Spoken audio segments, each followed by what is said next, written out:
Hi everybody. Today I thought I'd just hop on and just give a few of my thoughts on the energy as it's pertaining to the reality in its dynamics currently as it is.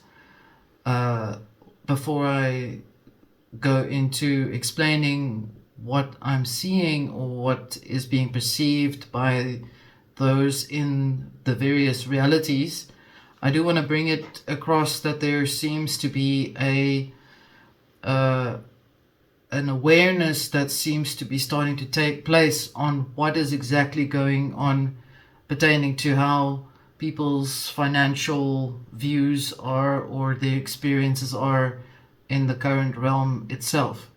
Now, along with that, as you understand, currency is based on energetic frequencies, and so energetic frequencies in itself relates to the electrical impulses from the heart or from the consciousness itself. Overall, in the reality in itself, where you are, that means your local existence. In other words, this would be my immediate reality in which I exist, and my interaction with reality in itself would be the realm dynamics, and that's the terminology that I'm using to explain this particular experience. And the only reason I explain it in this way is so that it makes sense when you understand the information on the Taurus model, as I've mentioned before, where there is an explanation very well put in place that addresses the heart resonance, the frequency in itself in the deep stuff video. I do want to urge you, and if you're new, to please look at that video and look at it for its meaning and its impact, that it's not based on a particular location in itself when one does connect with it overall, but we are connecting in a metaphysical manner to the reality that we exist within, because essentially you are an electrical and magnetical being, or electromagnetic charged being. And in this way, every single thing that impacts you in the reality, the greater reality, such as that which the systems are operating within, and the systems in itself are basically set up as small sort of locales. You could call it, you could actually call it boxes or spheres in which people and organizations operate within, in order to try and impact people's realities, because essentially we are looking at something that is called the reality war, or the frequency war, and different realities operate in different frequencies, and people, because of the energy that is within them, can either resonate with certain electrical impulses or resonance or frequencies or vibrations, however you want to put it.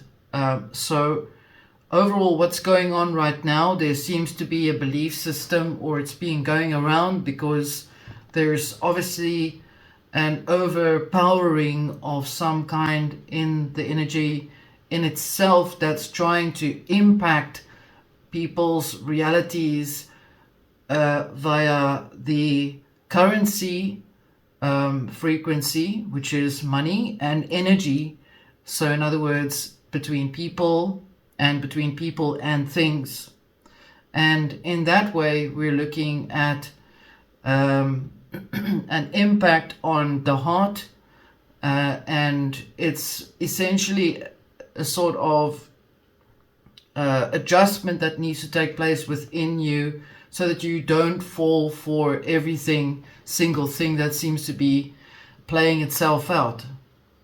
The idea about the fact that there is such a drive about the New World Order is, as far as I'm aware and from what I'm able to see on an energetic level, it is and has always been about different orders and different ages. There has always been a new world order, then it becomes an old order, and then it becomes a new world order, and then it becomes an old world order.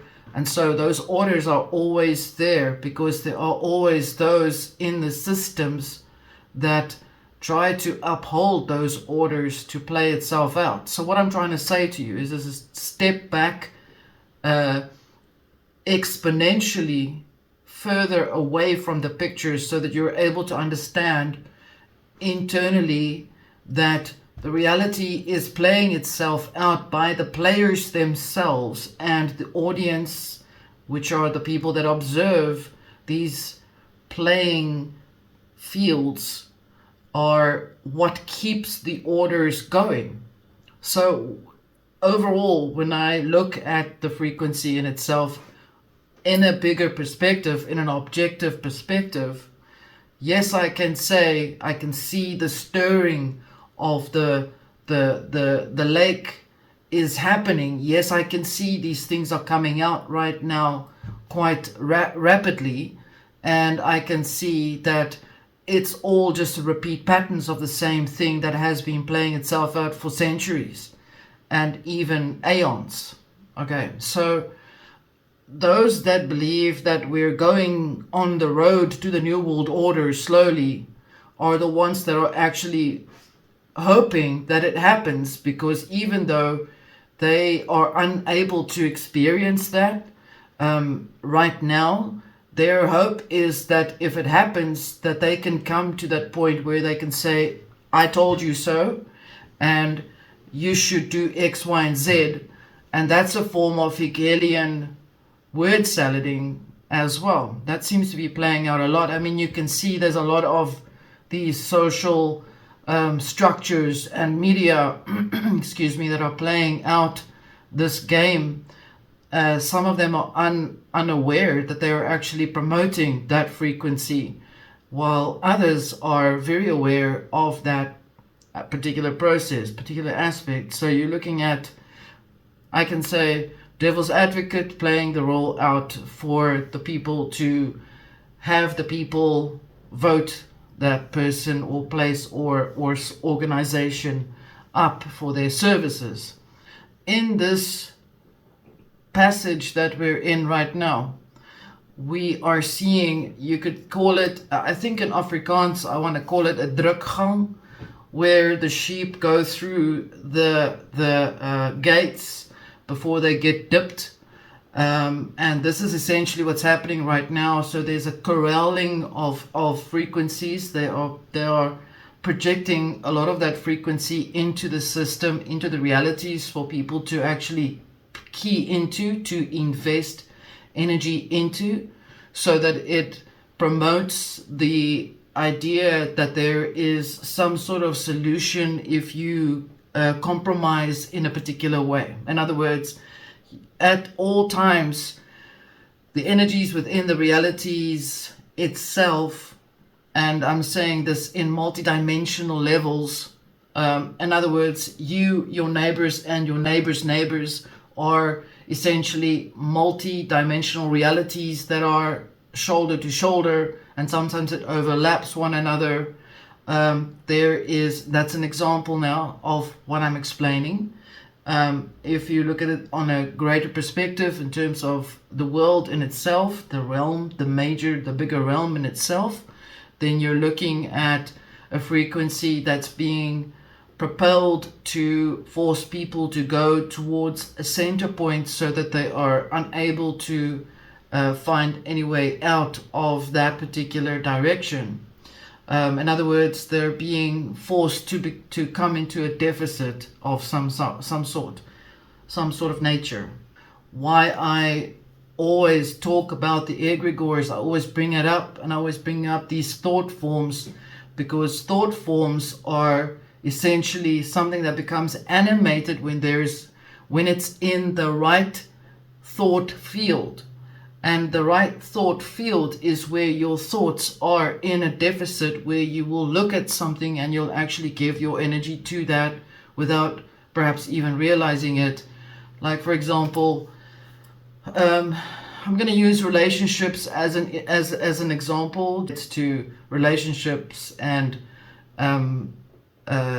financial abundance, for example. Okay, so the mechanics in terms of being able to generate financial income for yourself relates to the point of where you are within your center point. Where are you within how you see yourself? If you are struggling with that perspective or that perception, then if you don't understand yourself to be worthy of love in your relationship, then you may be in a position where you are not able to be recognized for your existence, or that you may not even matter enough to be able to be connected with the energies in the thought field overall, in the reality, go even further out. So if you are a visible person, if you are visible in who you are to yourself, if you exist within the paradigm of knowing that you are someone that matters, and you practice love for what you do, self-care, self-love, all of that, in a relationship that should be in a balanced manner, and not create a deficit of being subjected to one another at all times, or to become one with the other, because then you lose your identity. Because knowing thyself relates to recognizing the self, and then to be recognized for the self, so that you are then recognized for what you are, and so that you are then recognized for what you can get or what you can gain. And that is basically the mechanics of where you are in terms of your heart space, and in relationship to how you gain income coming to you. Which is why we need to look at the thought field energies as thought field entities. And entities in itself are basically, when you look at something, it starts to become a reality for you, and before you know it, that reality starts to grow into something that may become something that's worth spending time on.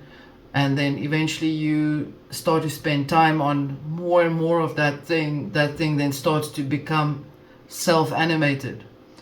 And in that way, if you got other people that are following in the same way as you about this thing that you believe in, that you focus on, then more of that energy goes into that thing, and it starts to become an organized form. Okay, and this is why it's so very important to always maintain your individuality, so that you are not being dragged into thought forms that become an animated organization that take you with it without you even being aware that it drags you along with whoever is in control of that group or that organization or that company or that structure. And coming back into everything as where you are right now, based on your personal ability to create, if you are able to create a reality to function within, despite how the reality overall is behaving, then you are presenting or posing as a threat to that thing that wishes to drag you with it, because essentially the thought field has an energy within it that responds or corresponds to your energy at all times. And so so when this happens, this is how an egregore is formed. Now, the word egregore comes from the Rosicrucian order, yes. At this point in time, there's some sort of there's a subtle correlation to perhaps the jinn, but I wouldn't say it is essentially the jinn. It's something that's completely different than this. This thing, there are, you could perhaps call that a servitor. So there are, as we speak, always people that would be wanting to build servitors. Let's call the stock exchange a giant servitor or an egregore, and it needs all of these energies to feed into it so that it can keep functioning and feed on itself and upon one another so that it remains alive as a type of half-life. Now, I've spoken about a half-life for a long time. When if you go into the playlist about the Gnosticism Debunked, you'll see where I discuss that principle as a giant egregore, because the demiurgic nature of the existence within mankind is essentially tied up to something where they are unable to see how the reality impacts you and how you impact the reality. So essentially, archetypically, you are blind to that experience. I'm not saying you, I'm saying generally speaking. And that is why that entity is, or that archetype, or that element, or the demiurge is associated in my work as something that is unable to see its impact. That's only if you're completely unaware of everything, if you're not within your consciousness, or if you're not connected in that way. So essentially, there's a lot more to the story about the egregore in itself, because the egregore is essentially based on a servitor type of entity or energy that relates to a lot of magic work that's done in that way. There are people that use servitors specifically connected with objects, as you know, and living and non-living objects. And so essentially you need to prepare yourself in your mind to understand that the reality that you exist within is filled with thought fields which are energetic, which are also realities, which are related to your consciousness and how it interacts with the reality around you. And in that way, that in itself is also filled with people's projections of feelings and ideas and things and what they experience within themselves. Those things become something real. Say you're angry with yourself, and all day you keep bumping your toe against the door, against this thing, against that thing, and then you take a hammer and you bash your thumb accidentally on that, and it's all accidents all day, because you've essentially created a deficit type of thought field based on how you feel about yourself. And so that is basically how this thing operates. And you could see this thing as an inverted image, like I've explained in the Deep Stuff playlist with the upside down pyramid, that this is exactly what you're looking at, because it then explains how the dynamics operate. There are always going to be those that are going to go against what you experience, or that may not be happy for you in the way you would want them to be happy about. You can see that a lot. You can see that everywhere, and you're going to see a lot of people that are always trying to copy another person, as you now know. So to come back to the idea about the egregores, there's a lot about it, and I will explain it as soon as I'm putting it together, when I've got it, so that you can understand that we can address the frequency as that, only as that, and how we are able to move around and how we are able to sustain ourselves while dealing with those frequencies, those things. Because those things can literally become anything, whatever. It depends on who is pushing the most energy into it. And at the moment, if there's a lot of fear, then that becomes, if you have fear, then that thing becomes the thing that creates the fear, is what I'm trying to say. If you are afraid of the future, then that thing becomes something that is going to show you how the future will be.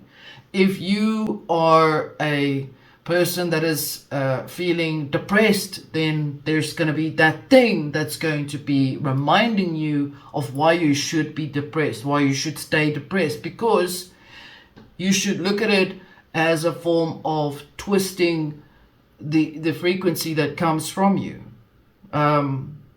It exists particularly in that way because of the way, of the nature of how the reality is formed. So that's just some of the information that I will be discussing with regards to the egregore entity energy itself, where it comes from, why was it created, but it takes a lot of research to put it together. So I'm preparing you for that, and the first principles are still going forward.